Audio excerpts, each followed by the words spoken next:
হাসির রাজা, জ্ঞানের রাজা, রসিক রাজা।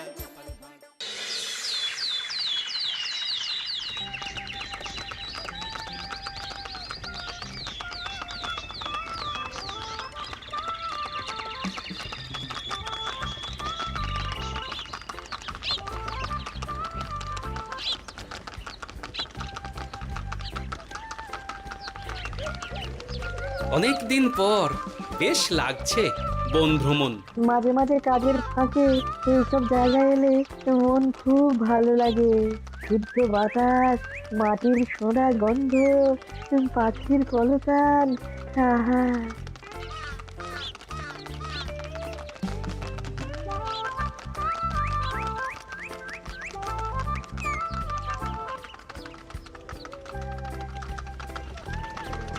মহারাজের রথ থামছে। আমরা এইখানে বসে আজ রাজকার্য পরিচালনা করব। মন্ত্রী, তুমি ঝটপট এখানে বসার বন্দোবস্ত করে দাও। আমি এক্ষুনি ব্যবস্থা করে দিচ্ছি মহারাজ। এই এখানেই আমাদের বসার জন্য ছাউনি করে দাও। এক্ষুনি করে দিচ্ছি মন্ত্রী মশাই।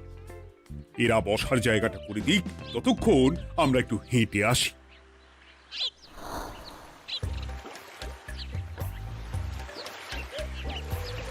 সকালবেলা হাঁটা শরীরের পক্ষে খুব ভালো মহারাজ।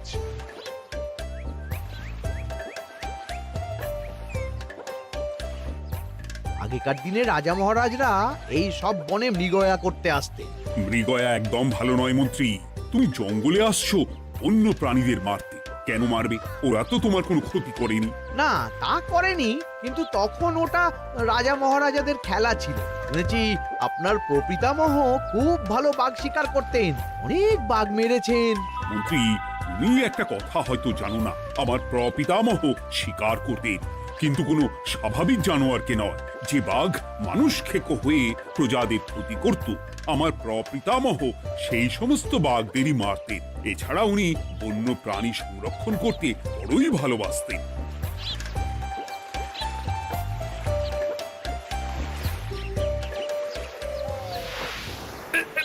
উফ, এটা আবার কি?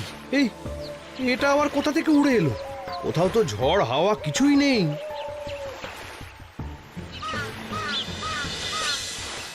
একটা ধাঁধা মহারাজ, এই কাগজে লেখা। ধাঁধা? পড়ো দেখি।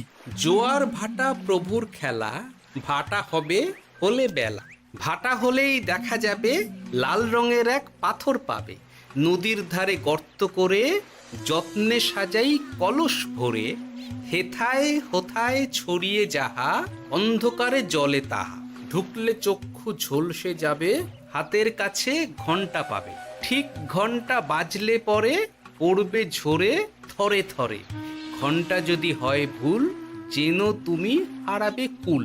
ঠিক ঘন্টা চিনতে হলে নকশা দেখো চক্ষু খুলে। সিন্দুক দেওয়ালে হাত দাও, আসল ঘটনা জেনে নাও। ওরে বাবা, খুব দীর্ঘ ধাঁধা। তা মন্ত্রী, তুমি কিছু বুঝলে? এটা একটা গুপ্তধনের নকশা। এর মধ্যে গুপ্তধন কোথায় আছে তার একটা ধারণা দেওয়া আছে। গুপ্তধন? ওটা আমাকে পেতেই হবে, পেতেই হবে। দেখি দেখি, একবার কাগজটা দাও। গোপাল, কাগজটা আগে আমার হাতে দাও, দেখি ভালো করে। এখন নদীতে জোয়ার চলছে গোপাল। একটু পরেই ভাটা শুরু হবে। হ্যাঁ, ভাটা না হলে কিচ্ছু বোঝা যাবে না। এখানে স্পষ্ট লেখা আছে, ভাটা হলেই দেখা যাবে লাল রঙের এক পাথর পাবে। তার মানে আমাদের ভাটা হওয়া পর্যন্ত অপেক্ষা করতে হবে। না, সময় নষ্ট না করে ধাঁধাটার সমাধান করতে শুরু করি। ভাটা হলে একটা লাল রঙের পাথর দেখা যাবে, এই পর্যন্ত পরিষ্কার আছে। বুঝতে হবে ওর পর থেকে। পড়ো গোপাল, চলো আমরা সবাই বুদ্ধি লাগাই। নদীর ধারে গর্ত করে যত্নে সাজাই কলস ভরে। এটার অর্থ, ধাঁধাটা মাথায় বসিয়ে নিয়েছি, এবার কে কি বলবে সেটা শুনতে হবে। চলো গোপাল, আমরা ধাঁধা যেমন যেমন বলেছি তেমন তেমন ভাবেই চলি। চলুন মহারাজ, এখন আমাদের দেখতে হবে লাল পাথর। কোথায় আছে লাল পাথর? চলো চলো সবাই, চোখ কান খুলে আমরা নদীর পাড় ধরে হাঁটি। আমি একটু তফাতে হাঁটি। গুপ্তধন আমাকে একা পেতে হবে। ভাটা হলেই দেখা যাবে লাল রঙের এক পাথর পাবে। আমাকে চোখ কান খোলা রাখতে হবে। লাল পাথর, নদীর চড়ায় লাল পাথর দেখতে হবে। লাল পাথর, লাল পাথর। ওটা কি? তো এই তো লাল পাথর, লাল পাথর। ওরা অনেকটা এগিয়ে গেছে, ওদের আমার দিকে নজর নেই। এই সুযোগ, এই সুযোগ, একা একা গুপ্তধন নিয়ে পালাবো।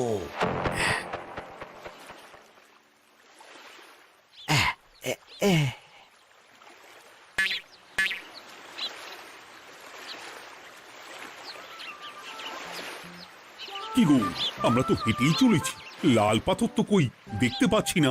আরেকটু হাঁটতে হবে মহারাজ, গুপ্তধন বলে কথা, ওকে আর সহজে ধরা দেয়? সেটা অবশ্য সঠিক কথা। আচ্ছা, আমরা সবাই তো আসছি হেঁটে হেঁটে, মন্ত্রী মশাই গেলেন কোথায়? ও কি যে ঘটে! সত্যি তো, মন্ত্রী কোথায়? ও সেনাপতি, মন্ত্রীকে দেখেছো?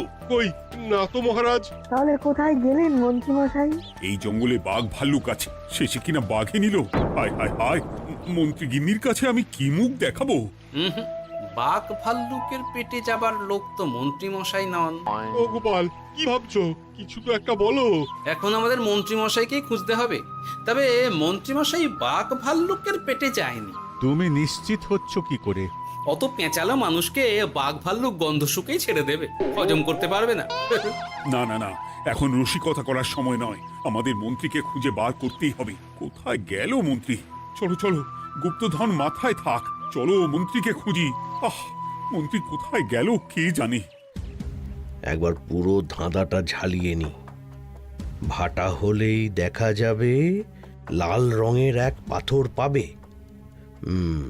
ভাটা হয়েছে, লাল রঙের পাথরের মাথায় চাপ দিয়ে গুহার মুখও খুলেছি।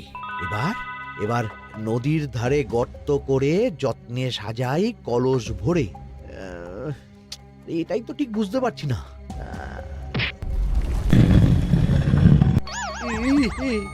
এই রে, এবার কি হবে? হ্যাঁ মহারাজ, কোথাও একটা আওয়াজ হলো। আওয়াজটা কোন দিক থেকে হলো? চলুন সামনে এগিয়ে যাই। আমার মনে হয় আওয়াজটা সামনের দিক থেকে এলো। আমারও তাই মনে হলো।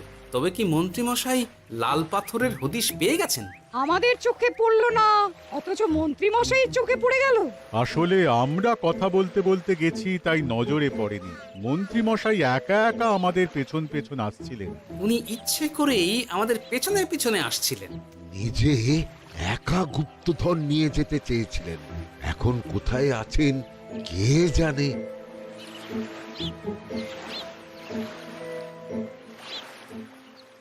এই অন্ধকারে কিছু দেখতে পাচ্ছি না তো। দাঁতাতে কি ছিল? হ্যাঁ, কি ছিল? হেথায় হোথায় ছড়িয়ে যাহা, অন্ধকারে জলে তাহা, ঢুকলে চক্ষু ঝলসে যাবে, হাতের কাছে ঘন্টা পাবে। পেয়েছি পেয়েছি, ঘন্টা ঘন্টা ঘন্টাটা পেতে হবে। ঘন্টাটা ঘন্টাটা ঘন্টা। ভাটা হলেই দেখা যাবে লাল রঙের এক পাথর পাবে। নদীর ধারে গর্ত করে যত্নে সাজাই কলস ভরে, হেথায় হোথায় ছড়িয়ে যাহা, অন্ধকারে জলে তাহা, ঢুকলে চক্ষু ঝলসে যাবে, হাতের কাছে ঘন্টা পাবে। ঠিক ঘন্টা বাজলে পরে পড়বে ঝরে থরে থরে, ঘন্টা যদি হয় ভুল যেন তুমি হারাবে কুল। ঠিক ঘন্টা চিনতে হলে নকশা দেখো চক্ষু খুলে, সিন্দুক দেওয়ালে হাত দাও, আসল ঘটনা জেনে নাও। এবারে ভালো করে ঠান্ডা মাথায় ভাবতে হবে। ভাটা হলেই দেখা যাবে লাল রঙের এক পাথর পাবে। সেই লাল পাথরটাই তো খুঁজে পাওয়া যাচ্ছে না, অথচ মন্ত্রী মশাই খুঁজে পেলেন। আওয়াজটা কোথা থেকে আসছিল? এই কাছে পিঠে এই কোথা থেকে আওয়াজটা আসছিল।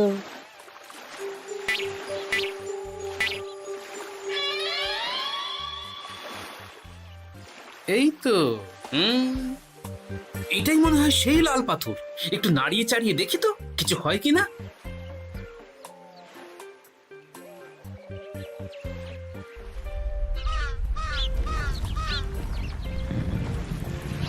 এই তো, কাজ হয়েছে। এই তো সুড়ঙ্গ। আপনারা নিচে নামুন। আপনারা কি দেখছেন সেটা বলবেন মহারাজ। সবাই যদি নেমে যাই, যদি কোনো কারণে সুড়ঙ্গের মুখ বন্ধ হয়ে যায়, তাহলে আর আমরা বাইরে বেরোতে পারবো না মহারাজ। গোপাল ঠিকই বলেছে, আমরা দুজন বাইরে থাকি। মহারাজ, আর একটা কথা, কোনো ঘন্টায় হাত দেবেন না, মনে আছে তো? ঘন্টা যদি হয় ভুল, যেন তুমি হারাবে কুল। ওরে বাবা, এই বয়সে আর কুল হারাতে চাই না। ঠিক আছে, তোমার কথাই অক্ষরে অক্ষরে পালন করব। দেখি এই সুরঙ্গে মন্ত্রী মশাইকে দেখতে পাই কিনা। চলুন মহারাজ, সুরঙ্গে নামি।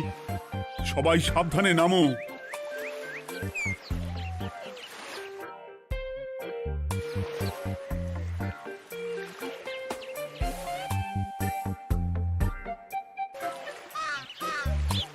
মহারাজ, ওখানে কি কি দেখতে পাচ্ছেন? ওখানে কি মন্ত্রী মশাই আছেন? না গোপাল, মন্ত্রীকে এখনো দেখতে পাইনি। শুধু আমি এখানে অজস্র পাথর দেখতে পাচ্ছি। পাথরে পাথরে ছয় লাভ, ছোট বড় অজস্র। পাথরগুলো বড় অদ্ভুত, কিরকম কিরকম মানুষ মানুষ গড়ন। লম্বা বেঁটে হরেক রকম। মানুষ মানুষ গরম, সেটা কি রকম? আর কিছু? কোনো কলসি কি দেখতে পাচ্ছেন? কলসি তো দেখতে পাচ্ছি না। মহারাজ, কলসি থাকতেই হবে, কারণ ধাঁধায় লেখা আছে, নদীর ধারে যত্ন করে যত্নে সাজাই কলস ভরে। গর্তটা আসলে হলো সুড়ঙ্গ, কিন্তু কলস। মহারাজ, মহারাজ, এইদিকে এইদিকে একটা কলসের মতো কি যেন আছে। এইদিকে আসুন, এদিকে এদিকে। হ্যাঁ গোপাল, দেখতে পেয়েছি। এবার আমি যেরকম যেরকম বলবো সেই রকম সেরকমই করবেন। আমি বিজ্ঞানীকে নদী থেকে জল তুলে পাঠিয়ে দিচ্ছি। পাত্র কোথায় পাবে? আমাদের জল খাবার যে পাত্র আছে সেটা আনতে লোক পাঠাচ্ছি। ঠিক আছে। শুধু একটা কথা বলছি, আপনারা কেউই সুড়ঙ্গের ভেতরে কোনো কিছুতে হাত দেবেন না। কেন গোপাল? সব পরে বলবো, এখন আমি যা বলছি সেটা শুধু মনে রাখুন। সুড়ঙ্গের ভেতরে কিছুতে হাত দেবেন না। ঠিক আছে। প্রহরী, তুমি যাও, যেখানে আমাদের বসবার আয়োজন করা হয়েছে সেখানে গিয়ে একটা জলের পাত্র নিয়ে নদী থেকে জল ভরে নিয়ে এসো। গোপাল, মন্ত্রী মশাই কোথায় গায়েব হয়ে গেলেন? কোথাও গায়েব হয়ে যাননি বিজ্ঞানী, কোথাও গায়েব হয়ে যাননি উনি। উনি ওই সুড়ঙ্গের ভেতরেই আছেন। কিন্তু কেউ তো ওনাকে দেখতে পাননি। সম্ভবত পাথর হয়ে আছে। এখন কিভাবে পাথর হয়েছেন সেটা তো আমি বলতে পারবো না। সবটাই স্বপ্নের মতো লাগছে।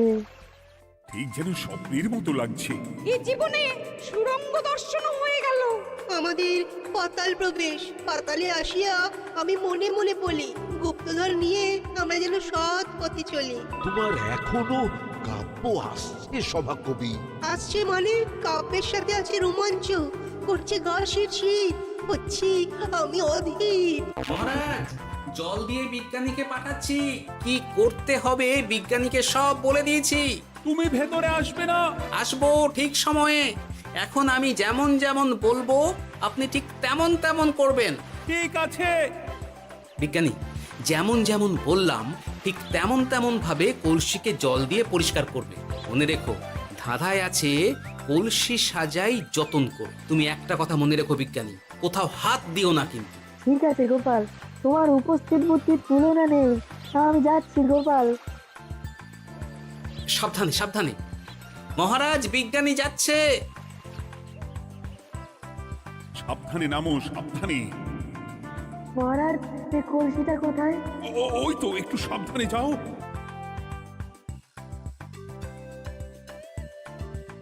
বিজ্ঞানী, কলসির দেখা পেয়েছো? পেয়েছি পেয়েছি পেয়েছি। এবারে কলসিটাকে ভালো করে জল দিয়ে ধুয়ে দাও। কলসির আলোয় সুড়ঙ্গ আলোকিত গোপাল। এরপর কি? ভালো করে দেখুন মহারাজ, কোথাও ঘন্টা দেখতে পাচ্ছেন কিনা? ঘন্টা? একটা তো নয়, সার সার ঘন্টা, অনেকগুলো ঘন্টা। সাবধান, ঘন্টায় হাত দেবেন না, শুধু দেখুন।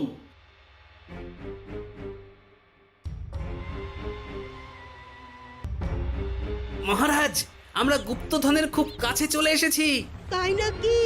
কি মজা, কি মজা, এবার খাবো ক্ষীরের গজা। আহ সভা কবি, চুপ করো। এখনো আমরা গুপ্তধন পাইনি। বাবার মুখে দাঁড়িয়ে সবগুলো তারা আঁকা। বিজ্ঞানী, কোনো ঘন্টায় চাঁদের নকশা করা আছে কি? একটু দেখে বলো না। আমি আতস কাজ নিয়েই দেখছি, সব ঘন্টাতেই তারা আঁকা। খবরদার, কোনো ঘন্টাকেই ছোঁবে না। ঠিক আছে, কোনো কিছু না ছুঁয়ে আমি দেখছি। পেয়েছি গোপাল, চাঁদ আঁকার ঘন্টা পেয়েছি।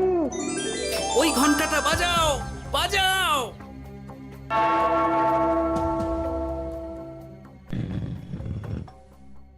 গুপ্তধন পেয়েছেন মহারাজ?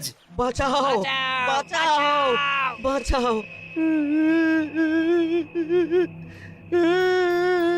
বাঁচান মহারাজ, বাঁচান বিজ্ঞানী, মহারাজ, মন্ত্রীর গলা পাচ্ছ না?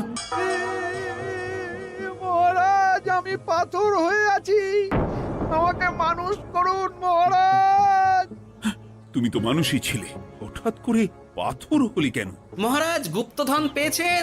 পেয়েছি, তার সাথে মন্ত্রীকেও পেয়েছি। মন্ত্রী এইখানে কোথাও পাথর হয়ে দাঁড়িয়ে আছে। দাঁড়ান মহারাজ, এবার আসছি। সাবধানে এসো। আমি ভেতরে যাচ্ছি, বুঝলে? যদি কোনো কারণে দেখো পাথরটা গুহার মুখটা আটকে দিয়েছে, অমনি তোমাদের কাজ হলো পাথরটাকে ছুঁয়ে ফেলা, বুঝলে? ঠিক আছে গোপাল দাদা। আমার মনে হয় বিপদ আর কিছু ঘটবে না, তবুও সাবধানের তো মান নেই। ঠিক আছে, তুমি নিশ্চিন্তে ভেতরে যাও। বাঁচাও, আমাদের বাঁচাও, আমাদের সবাইকে মানুষ করুন। আমাকে মানুষ করুন মহারাজ।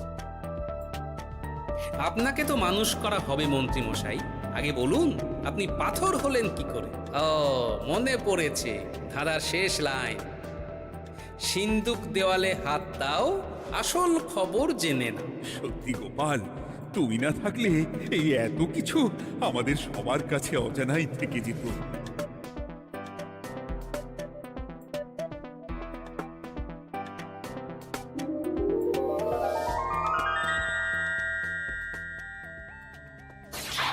ধন্যবাদ আমাকে মুক্ত করার জন্য।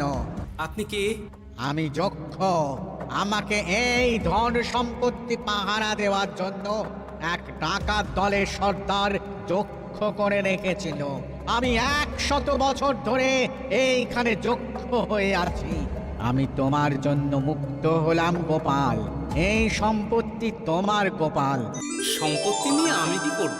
আমি এই সব সম্পত্তি মহারাজকে দান করলাম, রাজ্যের অনেক কাজ হবে।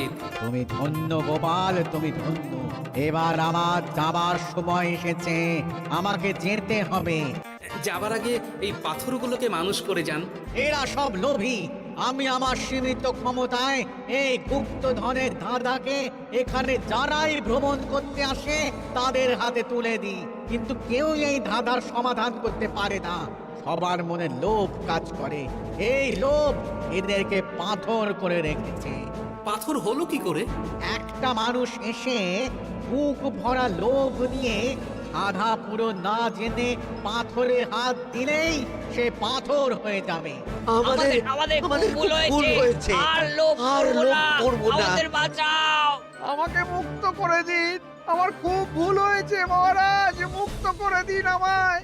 তুমি এখানে আগে এসেছিলে, তাই তো আগে এসে ভাবলে নিজেই একা একা গুপ্তধনকে হরপ করে দেবে। এদিকে তোমাকে না দেখতে পেয়ে আমাদের কত চিন্তা হচ্ছিল। যারা লোভী তারা কারো কথা ভাবে না, শুধু নিজের কথা ভাবে। আমাকে আর একটা সুযোগ দিন, আমি আর লোভ করব না মহারাজ। ও, তোমার কথার কোনো দামই নেই। না মহারাজ, আমাকে আমাকে আর একটা সুযোগ দিয়ে দেখুন, আমি আর লোভ করব না, আমাকে মানুষ করুন মহারাজ। আমাদের সবাইকে আমাদের মানুষ সবাইকে করুন। মানুষ করুন, দয়া দয়া করে করুন, দয়া মানুষ করুন। করুন। যক্ষরাজ, এদের আপনি ক্ষমা করে দিন। ঠিক আছে, তোমাদের আবার মানুষ করে দিচ্ছি।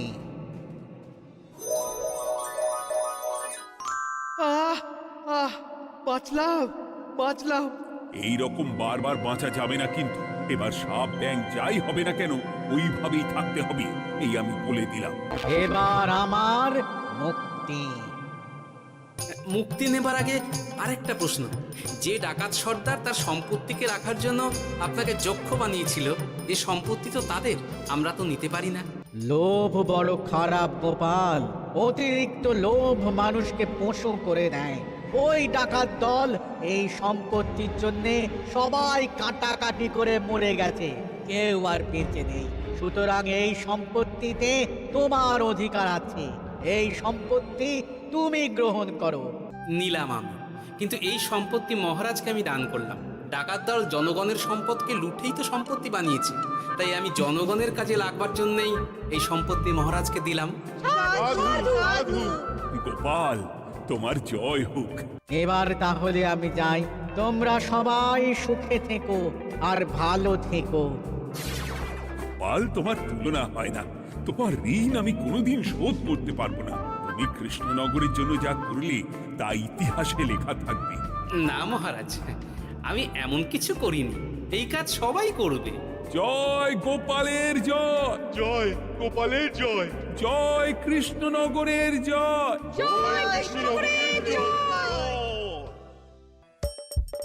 হাসির রাজা জ্ঞানের রাজা রসিক রাজা গোপাল।